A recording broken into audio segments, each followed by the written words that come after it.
who was at the happy hour last night at Third Eye Brewing? Okay, so probably about half the room.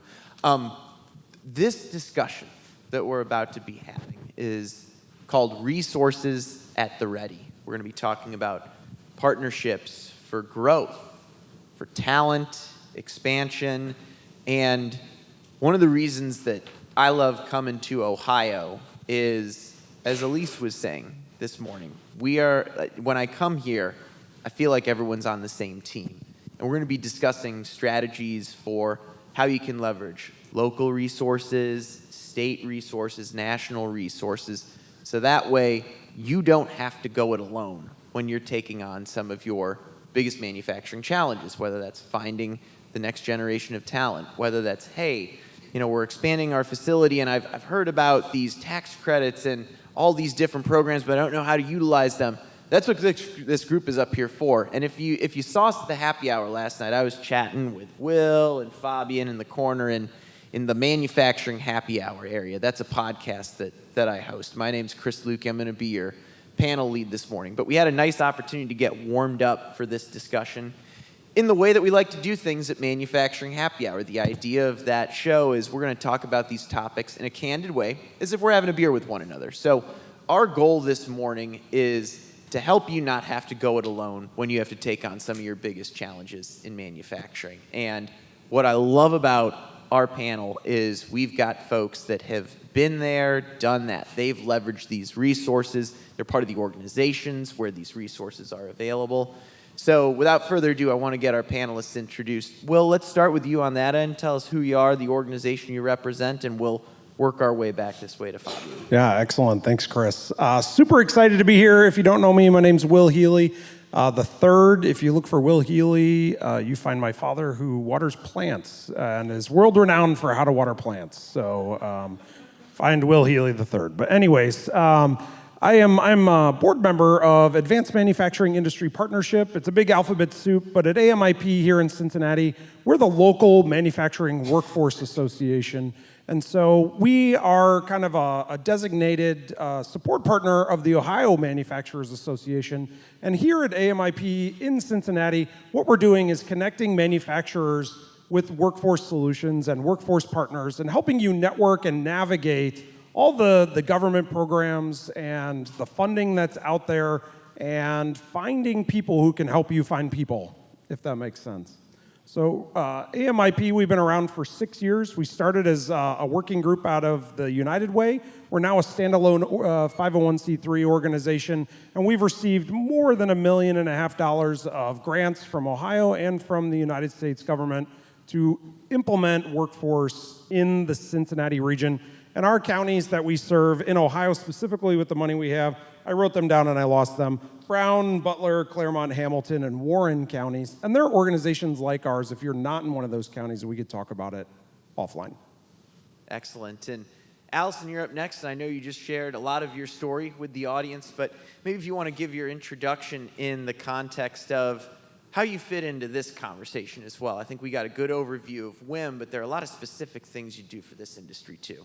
Yeah, so some of the other things that WIM is involved in, I'm personally involved in, I'm the founder of the Coalition for Women in Industry. That is a collective of about 30 other organizations that are like-minded in the space of women in underrepresented areas that connect to manufacturing. So we have partners like the Society of Women Engineers, Society of Manufacturing Engineers, and interestingly, groups like Women in Toys and other facets that you would not necessarily think of. I'm also a part of the Skilled Trades Coalition. So we year-round work on trying to grow awareness around the importance of the skilled trades. And then lastly, I mentioned Jobs for the Future. That has been a longtime partner with us. Again, we're an outreach partner on the work that they're doing to help to connect funding and resources to companies as it relates to registered apprenticeship programs. And then there was one other that I was going to mention, and now I'm forgetting what it was. But those are the main primaries that we're I have some with. specific questions about some of your programs as we go through this panel. So hopefully we'll inspire which one that was here shortly. So, and Fabian, how about yourself? All right. Well, first of all, thanks for having me. I'm a managing partner of Bold Promises Delivered. It's a Midwest investment firm, and one of our portfolio companies is Malink Solar, solar EPC here, number one actually solar EPC in the Midwest. And in the past, actually until a couple of years ago, I was the CEO of ThyssenKrupp Bilstein, which is a big manufacturing automotive company right here in Hamilton, Ohio. And had an opportunity there to go through about half a dozen expansions. So I think that's the main reason why I'm here. So I have a lot of hands-on experience. And me personally, I have right now 2 professional missions. A is really driving manufacturing. I'm a true believer that a country needs as a base, kind of like I'm originally from Germany. I've seen how much people moving to the east for cheap labor and the US to the south.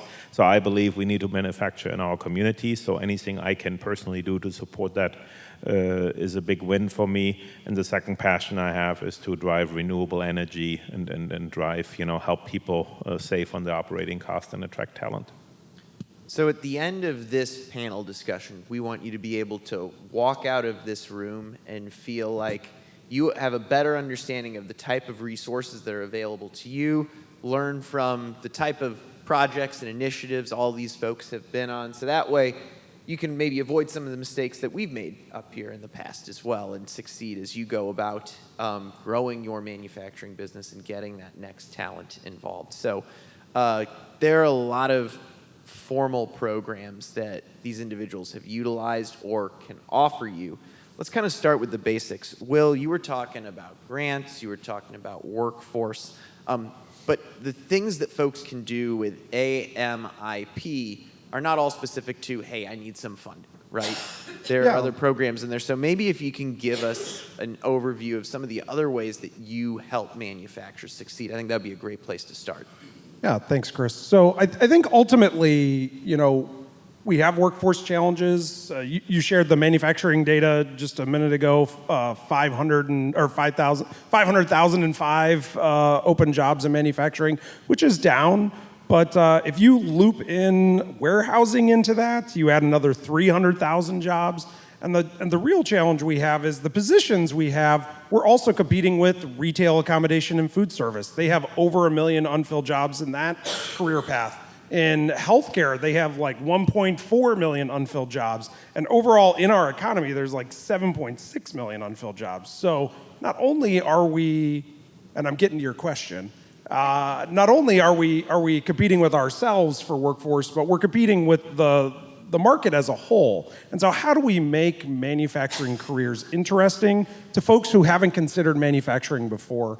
And so one of the things that we're doing at AMIP, we kind of have 2 tracks. We're working directly with manufacturers. We're manufacturer-led. The board is entirely made of manufacturing professionals, and most are part of a factory or a facility here in the Cincinnati area. And then what we're doing first is helping manufacturers find resources, navigate those things like I mentioned. The other thing that we're doing is the brand Make It Cincy, which you see on my hat. And that's a much more public-facing brand. We've gotten grant money to do specifically manufacturing evangelization in Cincinnati to the general public. So we're recording videos with young folks who have manufacturing jobs. Why are you doing this job? What do you like about this job? What is your job?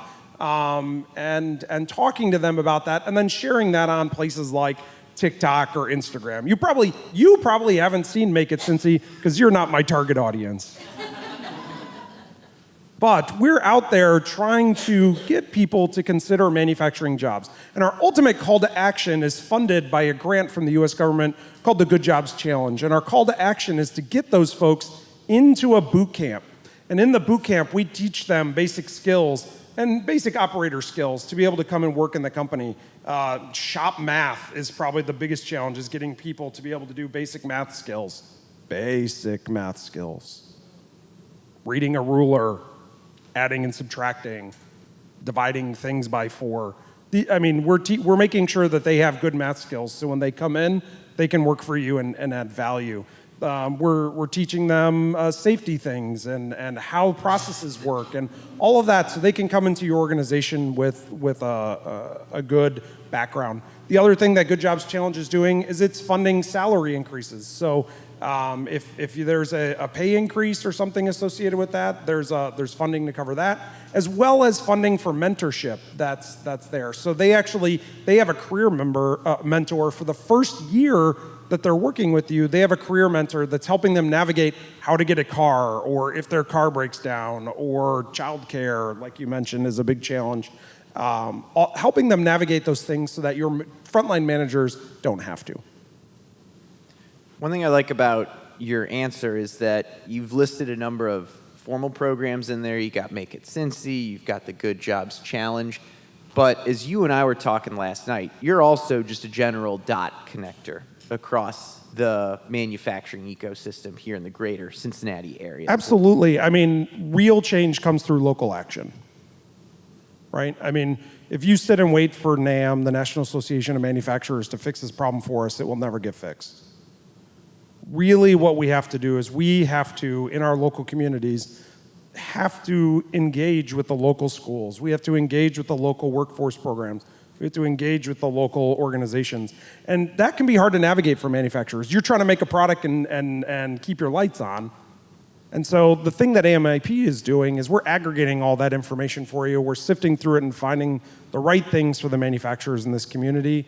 And then we're educating. So quarterly we have a meeting where we're doing a topic. We have Megan Zimba to come and speak on women in manufacturing. She's going to give a keynote. Then we're going to have a panel in November. We're going to have a panel after that with women who work in manufacturing in Cincinnati are going to be on a panel with Megan talking about what it's like to be a woman in manufacturing in Cincinnati. We've done veterans. We had a really amazing, Fabian hosted a veteran conversation a couple months ago. I can't remember when that was. June or May. And so we quarterly, we have these meetings where we take a topic, we talk about it, and we talk about it locally, specifically in the area. The other thing we do is monthly workshops on certain topics. Tech cred, which I haven't talked about. We'll get there in a second. Yeah, okay, never mind. No, you're good, you're good. We do monthly workshops on lots of things like taking what's on a military, you want to hire veterans, you want to hire veterans. And the challenge is their resume does not reflect any of the skill sets that you're looking for, but they have the skill sets you're looking for. It just says something that doesn't translate to anybody who hasn't been in the military. So we'll do a workshop. We did a workshop a couple months ago where we helped veterans, sat down with people and said, okay, you're looking for this. You want to look for these kinds of skills in the veteran resumes. And so those kinds of things, whether it's a large group, 200-person, keynote and panel, or it's a networking event, or it's a small workshop with 20 people working through a certain topic, we're doing that for $1,600 a year for our members. One of my calls to action for this audience is connect with Will, have a conversation with Will after this is all said and done, because he's listed a lot of different things that they're doing for this region. And maybe one of those specific ones is a fit for you, or maybe there's one that you still can discover with Will as well. So, Allison, I've got a question for you as well in terms of how to engage with you, because we're going to get into some of your specific programs, but can we talk about chapter engagement and outreach first, just general ways to engage WIM right out of the gate in this realm? Sure. And I think I just want to also echo some of the things that Will mentioned. I mean, for us as being a global organization, we firmly believe that for real change to happen, it has to be spirited locally. So having our local volunteers, our local chapters is critical, because we don't know all of the unique challenges that are faced in different pockets of the United States. So they really have been our most important allies as it relates to local involvement and engagement.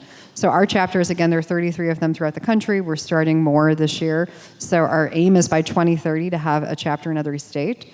And where it's been powerful is that education and training does happen, we think, most successfully and powerfully locally. So our chapters have made great relationships with educators, community colleges. Most of our chapters have an educational representative, one if not two sometimes, on their local board. So there's direct connectivity with the educators in those local regions. They are often as well hosting tours involving students to participate in their programs. Many of them are participating in Manufacturing Day, which, as you likely know, is the first Friday of October. So bringing in community members and, again, parents, which is critically important to see what modern manufacturing looks like. So our chapters have been key vehicles for us. And then as well, industry partnerships. So we have a national relationship with NIST MEP. So there are manufacturing extension partnerships all throughout the country. So now we're trying to better and more successfully linkage our chapters to the MEPs, because there is no reason for us to be duplicating efforts. We're all doing great things. So it's figuring out how do we tap into the talent and resources that some of these other organizations have going on so that we can partner with them on initiatives. So MEPs have been a newer partner for us. And then we also work with lots of other trade associations. So many of them are national in scope or global like us. But we also are trying to figure out how better to navigate and work with state manufacturing associations, because again, we know many of them have an aim or interest in female talent. So let's partner up on activities. So again, chapters for us have been critical. And it's been figuring out for us in this last 14 years the scalability and how to manage them. So how our chapters run, just for the behind the curtain, we pretty much run the chapters, much of their operations and their support from a national headquarters perspective. So they are creatures of us. They share our tax ID. So it's like having 33 little business units, which has been daunting and challenging to manage sometimes. But again, they're our most highly rated member benefit that we have as an organization. And Fabian, this is going to be a slightly different question for you, because you mentioned in your intro, you've done about half a dozen projects where you've leveraged the resources that Will and Allison have been talking about so far. So can you share, how did you leverage those resources? I know you and I talked yesterday, Jobs Ohio came up quite a bit.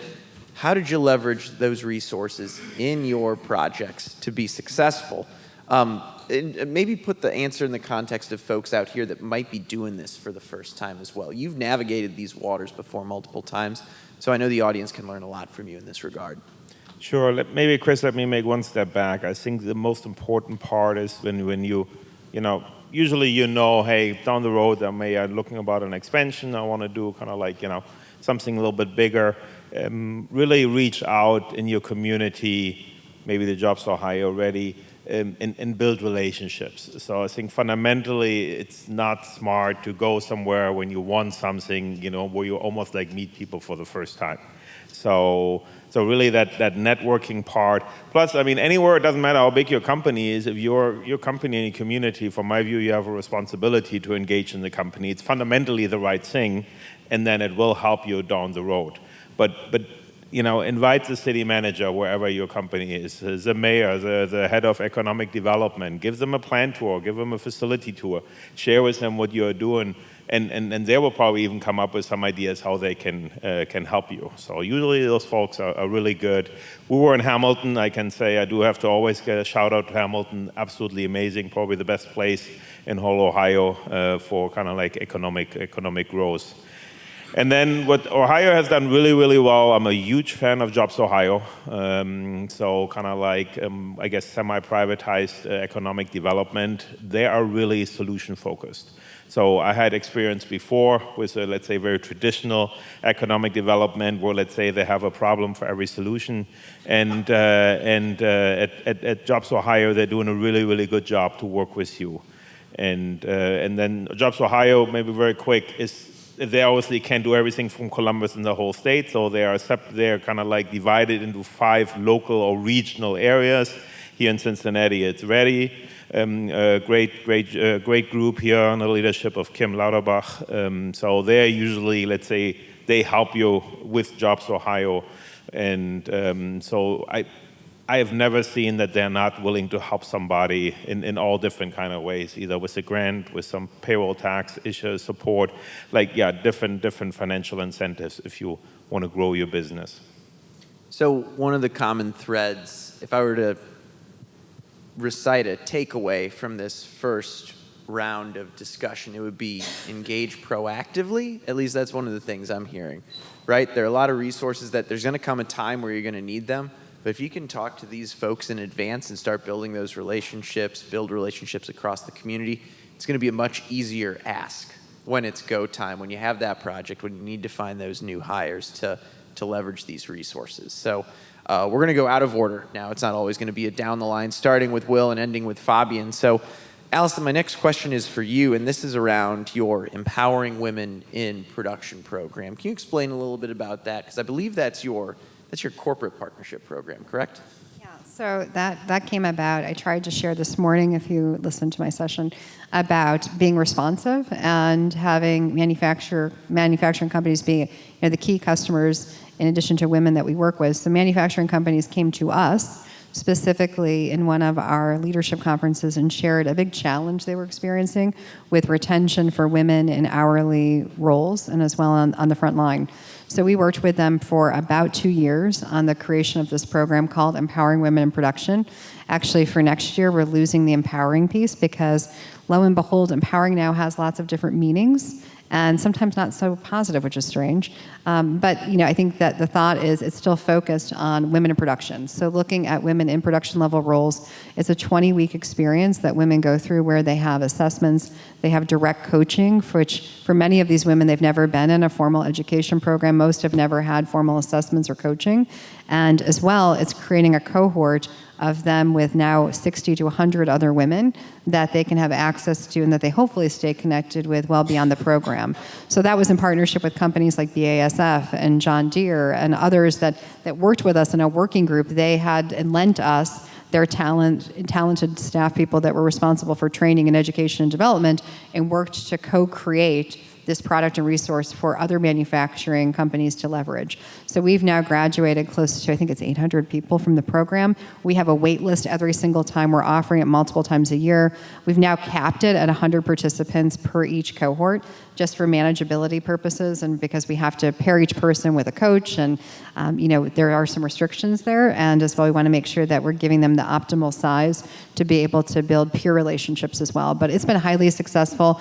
We have some videos on our YouTube site where you can hear testimonials from these women that have completed the program, and for many of them it has been very life-changing. It's their first time where they feel like they have a voice, where they're gaining confidence to try to go for that next role at their organization. They're so very now committed to these companies who have enrolled them in these programs that, again, they never would have thought they would have access to. One of the challenges I will share, again, trying to be completely transparent about challenges, is native languages and natural languages. So knowing that many of the women who are on the front line do not have English as a first language has been a challenge. So that is an area where we're looking for partnership and funding to help us bring this to other demographics and individuals so that we can reach more individuals who are in those types of roles. So that has been a bit of a challenge. Also, we know technology is a challenge. So we've had to be very conscientious when we created the program to make it mobile friendly. We know many of these people don't have access to email. So how do we help them be successful in the program? All of the learning is on demand so that they can access it, for example, at any time of day, knowing that their schedules shift and change a lot, and we couldn't necessarily have a class time that's set or standard. So again, try to think of the consumer and try to format the program for them. And now with us going international as well, just knowing the demographics of the people in this program, we're just trying to figure out the language piece. So that has been a challenge. But looking for, again, partners to fix that solution for the future. Yeah, I appreciate the transparency there, talking about language, assessments, direct coaching. You covered a range of topics there. Will, I cut you off early when you were going to get into this topic around the tech credit program. So let's go there since we're on this workforce thread right now. Can you share a little bit more about that? No, you cut me off, so no one gets to learn about it. We just wanted to keep the flow going. No, we're fine. No, I was talking too much. I could tell. Really, who has heard of tech cred? Has anyone utilized tech cred? Oh, there's a lot of people have used it in the room. That's really awesome. That's probably the most people to raise a hand when I ask that question I've ever seen. So we've got good folks in the room who can ask your peers what tech cred is, and I'm done. No, we heard the lieutenant governor yesterday mention tech cred and how manufacturing is one of the number one industries that's utilizing this. And this is specific to Ohio, but there are programs like this in other states. There are programs like it in Kentucky. I wrote down the Kentucky one, but it's on a different page in my notebook. The Kentucky one is called the Bluegrass State Skills Corporation. And so they also provide grants and credits for training, for tax credits for training your employees. And so basically what it is there are, I think, more than 400 different programs where if someone takes that program, they're Ohio resident and an Ohio employee, you can get paid to send that person to training, to upskill them, or to onboard a new person. And so the hardest part of tech grad is navigating the applications and figuring out how to get it. And so we actually offer workshops, which is what I was trying to say earlier, for helping you navigate that and sit down with you or your HR person and help you fill all that out. And so different tools to do that and utilize that money for training. It's your money. It's your Ohio State taxes that they want to give back to you. So please go get your money. And train your people. You know, we hear in a lot of feedback that training is why people stay, that investment is why people stay, and that's your money that you can get to train and invest your people, and that's going to help you retain them. So Tech Cred's a really powerful tool. There are a lot of other tools like that are available. Indiana has them if anyone's from Indiana. There's lots of these programs available. The hardest part's finding them and navigating them. And that's really what we're trying to do for folks, is help them figure out how to navigate these programs. I don't have any money personally to hand to people, but I can help you find where the money is, if that makes sense. Yes, I mentioned Will's a dot connector, and one of those dots is getting you connected to the money as well. Yeah. And I'm glad I saw a lot of hands go up for people that are leveraging that program. So it's good to see that a lot of you have a head start and you're already doing things to collaborate with your local, state, et cetera, to advance your businesses. Real quick, we're going to save time at the end for questions, but just a quick show of hands. Who's got a question that you're going to want to ask the audience at the end? I want to just make sure we're saving enough time if there's like 10 of you versus like a few of you. So no hands yet? No hands? One. Just one over there? over here, okay. So, okay, good. So we've got at least one question we're going to save some time for. We're going to be doing this probably for about 15 more minutes before we get to Q&A. So I do have another question for you, Allison, really based on your presentation this morning. You talked about how you want to help women pursue careers in manufacturing on purpose versus by accident. And I think one thing that you've kind of touched on a bit has been how important mentorship is and aligning women with the right folks. But are there other formal mentorship programs that you're doing that you can talk to a little bit through WIM that folks can be taking advantage of? Yeah, so it's something we actually have in development right now. And so we have 3 of our chapters that I mentioned that are actually participating in a pilot capacity with us to create a then transferable and something that can be replicated throughout the country as a formal mentorship program. The goal is right now we are working to create a toolkit so both our chapters can help facilitate this, but then also we're working to have this be something that our corporate members and or just companies and industry can take and replicate at their own facilities. So again, the goal is to make it so that it is something that's deployable, that's easily replicable, and that individual companies can use to bring to their teams. And again, it's going to have a guidebook that goes along with it. It will have modules, and we're doing all the heavy lifting so that a company can hopefully just take this off the shelf and then bring it to people who can champion it at your different facilities. So again, right now, we have our chapters who are very kind and gracious to pilot this with us. We have, I think it's a group of 20 matching groups at each level. And then again, we've paid a facilitator and who used to be the director of training at Schmahl, and she's helped us create all the modules and curriculum, and we're just testing it before we bring it to companies as a resource. So again, the goal is to provide more support. And how can we do that? We can do that obviously locally, but as well at the company and facility level. We know lots of companies, especially small to mid-size, don't have the resources to set up their own formal mentoring programs. So we hope this is one thing that they can leverage in addition to some others to help make their life easier. I love the specific programs that are out there, that are in development, like you were just talking about, Allison. Fabian, I'm going to kind of change gears completely here with the question I have for you, because I do think it's kind of an alternative way to think about this discussion. You and I have spoken about how you measure success of the type of projects you've done based on a metric you call return on engagement. So can you define what return on engagement is and why it's so important from a team perspective as you're pursuing these projects? Yes. So, when you grow, it always sounds really exciting, and you add automation and you add R&D and maybe, 30, 60,000 plant. But it also can be a little scary for the employees, and so it's really important to kind of like bring your employees along. So fundamentally, I always had the philosophy of a people, product, process, so that you split your time, ideally 1/3 of innovation, new products, 1/3 of improving your processes, and you should spend at least 1/3 with your employees, which sounds easy, but it's actually very hard. So I found myself as a CEO and being part of a big corporation, but even if you're the CEO, everybody has a boss. I was at least lucky I had one ocean between me and my boss. It's fundamentally a really good unit. So you have at least one ocean between your boss.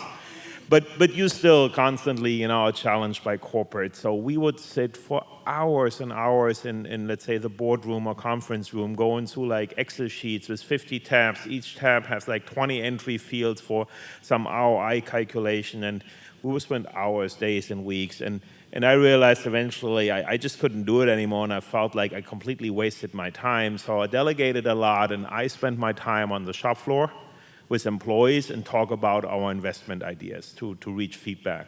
And that's where, for me, came like, I need to go away from those ROI calculations and really look at my ROE, like, how do I get a good return of my time, of my engagement, and really spending time. And it was so valuable. Still today I do this. And because you get so much valuable feedback, input, we always usually pivoted after all those discussions. And it's employees, it's customers, it's vendors, so all kind of like different stakeholders. And I think we all have to adjust a little bit our thinking when we do those kind of growth initiatives. And yeah, my recommendation is measure ROE versus ROI. I think that's an incredible piece of manufacturing leadership advice right there, whether it's in the context of how to engage local resources or just how to lead your team, right? It could be very easy for someone to delegate that engagement with the front line, but I like how you found ways to delegate other tasks that you can spend more time with your frontline teammates. I have a few more questions here. Will, this next one's going to go to you. What would be your main advice or call to action to this audience so that folks don't go it alone when they're trying to attract talent, trying to grow, pursue an expansion, etc.? Don't do it by yourself. But no, really, I mean, I think it's an obvious answer, but a difficult answer, because you're in your daily business, you're in your daily grind, you're fighting the fires and trying to figure out how to grow. And so it's very challenging to get out of that and find ways to engage. Like Fabian said, you have to do it before you need something, not when you need something. And so that's really, I think, I'm stealing your advice if Chris is going to ask you that question, but I think that's really key. When you're investing in people, there is a just alphabet soup of acronyms. I read all of the full names of things to you today, but they're all acronyms, and if you don't know what those acronyms are, it can be very challenging to find the resources. So please, please, please go find an organization like AMIP. If you're not in our service counties, I'll help you find who the organization is in other parts of Ohio or Kentucky or in Indiana. The other thing I'll say is find your local MEP. Allison mentioned MEPs earlier, and I feel like I'd be remiss to not mention we have a really powerful MEP here in the Cincinnati area. Ohio's done the MEP program a little bit different than some other states. What they've done is they've taken their money, their federal money, and they have split it up into regions. And so we have an organization called TechSolve. Lacey Wise was here yesterday from TechSolve and wandering around. But is anyone in the audience from TechSolve today? No? So the MEP, the Manufacturing Extension Partnerships, these are put in place to help you. They have been given government funds to help you, especially for small to mid-size, where maybe you need to do something. You need to assess your process because you're having a quality problem, but you've gone out and gotten a quote, and the quote is way more money than you can spend. The MEP has grants to help you match that. So maybe you only have to pay a half of it or a third of it of that bill, and then the government pays other parts of that to help you improve your process. So I would say engage with workforce organization like AMIP to help you with the people problems, but then you have TechSolve or you have the local MEP as well to really help you with your technology problems and your process problems. So to Fabian's people, product, and process, there's someone to help you in all three of those steps. And TechSolve will definitely help you in the product selection part or in the process part and help you find partners. Here in Cincinnati, they're really known for cybersecurity. They help other OMA chapters or other MEPs in the state with cybersecurity, but they also do engineering services. They help people secure. There's a loan program called Ohio 166, and basically you can use that money to buy equipment or build a building expansion. And there's programs after programs. I mean, I could spend a whole hour just reading you programmed acronyms, so I'm not going to do that. But you get the idea. There's a lot of options there, and TechSolve and AMIP are both here to do that. So reach out to us. Well, I appreciate the mix of general good advice for collaboration, engaging resources, as well as all the specific resources you've mentioned. So I hope you've been taking notes. Hopefully one of these was an organization that you're like, gosh, I never knew about them before. Yeah, I've heard of them, but I really should reach out and find a way to start utilizing them. Allison, this is a specific question for you, but also kind of a general question.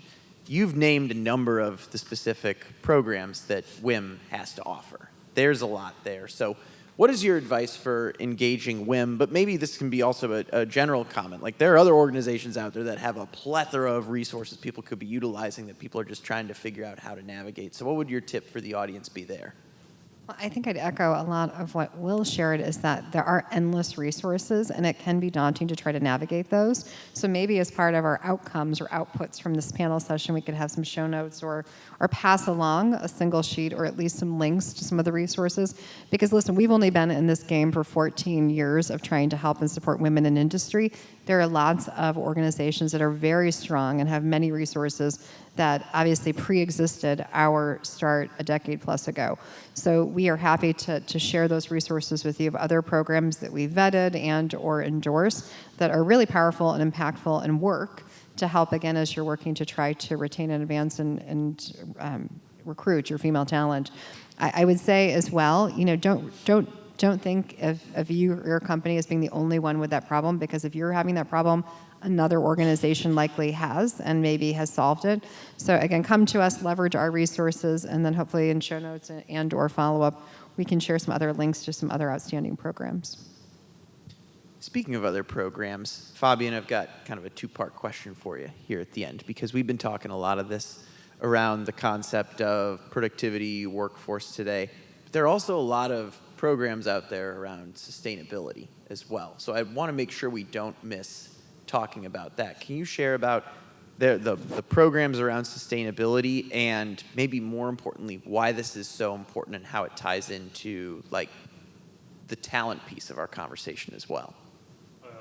Absolutely. So if you look at the Inflation Reduction Act, 783 billion are earmarked for energy security and climate change.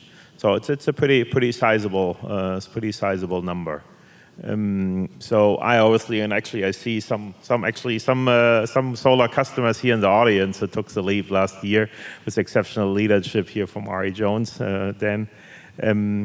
So if you look specifically at solar, which I spent now the last couple of years, so there is a 30% tax credit every company gets. And the interesting part now with the Inflation Reduction Act, if you're a nonprofit, you now get this as a direct pay. So that wasn't possible in the past. So there was always an issue for nonprofit. You look, for example, at the Cincinnati Zoo, who just installed a huge big canopy, and when they opened their elephant house, I think in a couple of days, which is super exciting, will be their biggest exhibit. That one has solar too. But to list it all, it's like 30% tax credits. You have a bonus depreciation on your federal taxes, on your state taxes. If you're in a low-income neighborhood, there's another 10% tax credit. If you are in an energy community, there's another 10% tax credit. And in addition to that, there's a program called REAP. It's a Rural Energy for America program. If you in that area, and there's a webpage, we can probably post it afterwards here through CBT and through the event, but you literally can enter your zip code and check if you're in there or not. There's an additional opportunity of up to $1 million or 50% of your project to get a grant. And that is on top of all the additional tax credits. So in and this, I think, is a really good long-term strategy because A, it really helps you save operating costs. B, it helps you plan because you have a levelized cost of energy for the next 30 years, which are fixed, and you don't have to deal with every year increases or volatility of energy costs. Usually every customer by now requires some kind of, let's say, ESG program or carbon reduction. And the part I'm most excited about is actually when we look at talent attraction. Obviously, most of us getting older, so younger workforce. And the younger workforce is looking at different topics when they look at an employer. And for sure, let's say, having a strategy, being responsible with our environment and then with the climate is a big piece of Generation Z. How they select college, how they select an employer.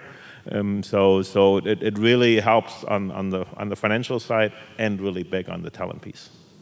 Can I just tag onto that? Absolutely. So if you aren't sure where to start, because there are a lot of programs and a lot of dollars available for sustainability, TechSolve actually got a grant to do free assessments for manufacturers and for businesses in the Cincinnati area to do an energy assessment for you, help you kind of build a plan for what is your energy plan. So just one more program out there, but resource to help you figure out and navigate that and what you should do. So I had to throw that in there as well. No, it's good. Will Healy connecting the dots live on stage in front of your very eyes. That was not scripted.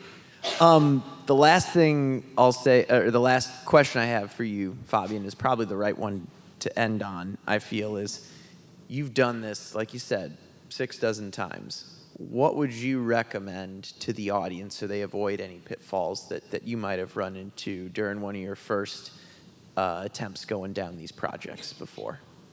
So there are probably a few things. I think that the most important part, I always look at it from a leadership perspective. So you really have to be present. And if you look at growing your business, doing a major expansion, I truly recommend to be in the middle of it. Of course, there are certain things you can delegate, but you should probably try to rather delegate other parts of your daily job and be really part of it. And then whenever you grow a business, you also have to get rid of old stuff. You have to make room for renewal. I think that's another big mistake I see. People are afraid to let go of maybe old technology, low margin customers, whatever it is, but you really need to make room for renewal. Then I personally am a huge fan of automation, and I think for sure in manufacturing we talked about the lack of, let's say, labor. I think really to sustainable grow you need to automate, and there are such great technologies today out which are more or less user-friendly like an iPhone. I'm always amazed how many people still are afraid maybe to jump in. And last but not least, be bold, believe in yourself, and if you were able already what you do to accomplish today, I'm convinced you'll be able to do more. All right, I'm going to jump out into the audience to take at least one question. But first, hey, let's give a round of applause for our panelists up here.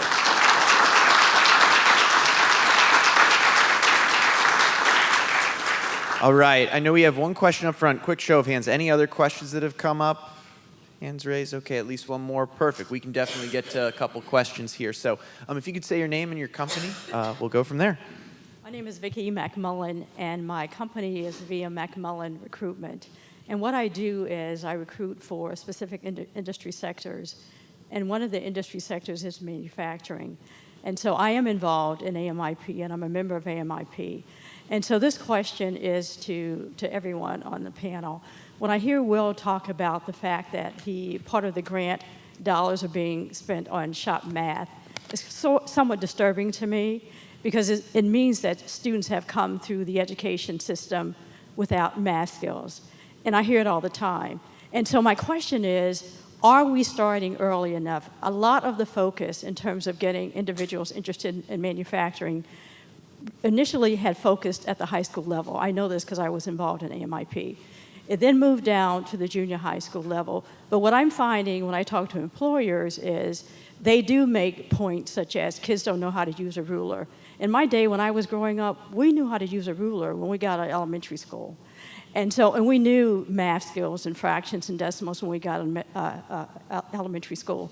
So the point is, should we be pushing further down in elementary school in terms of ensuring that these students are getting the skills that they need so that as they progress to middle school and high school, they'll have the skills and we won't have to spend fund dollars on grants. Also, too, and I'm speaking from my personal experience, I took my first college trip when I was 10 years old in the 4th grade. I went to a very progressive elementary school. So when I came out of elementary school, I knew I was going to college. And continually my teachers, they talked about that. So how do we prepare not only students, but how do we prepare teachers in elementary school to get their students prepared for the workforce that is to come? Big question. Who wants to jump on? Fabian and I are both looking at you, Allison. No. No, I think there are kind of two parts in that question, right? I mean, how do we make sure the kids, at what level should we start engaging students? Well, there are maker spaces in some elementary schools. Yeah, maker spaces in elementary schools, absolutely. If you look at Toyota, anyone from Toyota in here? Oh, I can make up a whole story then. Okay, great. No, Toyota has a really amazing award-winning program about how they engage around their plants. And if you look, they're engaging at kindergarten. They're having someone in the classroom and talking about making and manufacturing. And they're doing tours, I think, in like 2nd grade and 4th grade and 6th grade. And the tours are very targeted to those age groups with specific things they're sharing. The kids are always doing things. I've seen tons of pictures of kids assembling powertrain and really some incredible ways that they're engaging the community. But they're engaging right around their plant. So when they put a plant in place, they're very strategic and purposeful. We're going to engage with that school and that school and that school, and it starts at kindergarten. And that's the same thing with girls. My teacher said to me in the 4th grade, I want you to be on student council. I don't know why she told me, but I was glad she did because I learned leadership skills from being in student council when I was in the 4th grade. Mm-hmm. So I think the earlier we engage, the better. I'd give a shout out for Manufacturing Month. That's probably the easiest way for you to engage a school. We coordinate with the local schools and the local school districts, the superintendents. It can be complicated to get a student group out of school for a day and to your factory. So we organize with those organizations, with those groups. We pay for buses. We have grants from the OMA to pay for buses if that's a challenge for the school district. But really encourage you, open your doors and have a student group. Really, that's the best way to engage at that level. And it gets the teachers involved, it gets the students involved, all of these things. I don't know if I just stole yours, Allison, I'm sorry. No, I was just going to echo, I don't think we can start early enough. I mean, I think that it's that early engagement and exposure that's critical. So Manufacturing Month and Day are great. We try to espouse that it should be Manufacturing Day every day. And so, while October is critically important to grow a splash on social, it's, how can manufacturers, and we try to work with a lot of them, to create a robust process year-round that you're having interaction and engagement with educators. We right now are trying to investigate, can we partner, for example, with Girl Scouts? So could there be a manufacturing badge? Some regions, I think, have created their own, but it's that early exposure because they don't know what they don't know. And so it can't just be on the responsibility as well of a educator to tap a person's shoulder and say, you'd be great for engineering. We need to create a way that both parents are on board and understand manufacturing opportunities, that we as well can have career counselors. So we likewise, talking about partnerships and intersection, we're trying to figure out how do we infiltrate. For example, the Association of College Counselors, they have a big annual conference. They're all huddling throughout the year. How do we infiltrate and make sure that they're aware that we organizations that connect to manufacturing exist, that we're resources for them, and how do you help them feel really comfortable and confident to present manufacturing as a pathway? I mean, it's a larger problem that we have as an entity and a government and a country that's soon to celebrate our 250th, that we aren't celebrating as much a manufacturing career and pathway as we are a traditional 4-year degree and having some other profession. And so it's changing a narrative in a much larger space that we can't all do ourselves. And so it's working in collaboration and partnership to try to accomplish that so that we can see more people choosing manufacturing rather than falling into it by default or by mistake. So you mentioned the Scouts. So I gotta put 2 more options for you to engage out there. October 6th, it's a Saturday. It's called Peterloon, and the Scouts all over the region. Anyone involved in Scouts? No? Okay, Peterloon. Okay, a couple. So Peterloon's this event where 5,000 Scouts and parents and families from all over the region come to Camp Freelander in Loveland, I think is where Camp Freelander is. A bunch of nodding heads, so yep, that's it. And we're actually having a manufacturing tent we're organizing. Other manufacturers are coming there, engaging with students, sharing about manufacturing careers, doing something hands-on. And so that's an opportunity for you to engage with 5,000 Scouts from the area and share and evangelize about that. About manufacturing to that group. So maybe you have some Scout parents in your organizations that would be willing to go and represent you there. Please stop by our booth and engage with that. The second thing I'll say is Jake showed in his presentation yesterday events that they're doing in Western Michigan to get thousands of students engaged. And there's a program like that here in Cincinnati in March. It's organized by Junior Achievement. And manufacturers, Kroger, from big companies like Kroger to small manufacturers, are all putting booths up and showing how they make stuff and what is made in Cincinnati. And like 9,000 middle school students from all over the tri-state get bussed into the Northern Kentucky Convention Center, and we share and evangelize about manufacturing to those 9,000 middle school students. So those are 2 very concrete ways that you can engage that way and help us evangelize manufacturing in our local community. So we've got time for one more quick question. Name and company, and then we'll dive on in. Sure, thank you. My name is Rob Russell. I'm a senior account manager for ProLink. We also do engineering and skilled trades recruitment. I'm also a member of AMIP. If you're not, I strongly suggest checking it out. To answer the question from just a minute ago, I had a chance to tour Butler Tech's advanced manufacturing program yesterday. What those kids are doing is absolutely insane. They had sophomores in there programming CNC machines. It's incredible. So if you're looking for those kinds of people for your company, I can connect you with some folks at Butler Tech, and they can really help you out. My original question was for Allison. You mentioned books about the confidence gap earlier. I see that a lot with my female coworkers, scared to ask for opportunities, scared to ask questions. What are some of those books that you recommend so I can pass that information along to them to kind of help alleviate some of that worry? Sure. And sadly, on my notes, I had the authors of what is, I think, the most famous confidence book, which is, I believe, called The Confidence Gap for Girls, but it's applicable to all females. And there are 2 authors that write regularly in The Atlantic and Harvard Business Review and other publications. But it specifically is based on years of research that they've done with women at different points in their career and lives. And again, creating and communicating around tactics. How do you combat the confidence gap? So I can definitely share that whatever resources we're going to share. And then I can also throw a few others on that roster as well. Fabian, Allison, Will, thank you so much for sharing your experience, your insights. One more round of applause for our wonderful panel.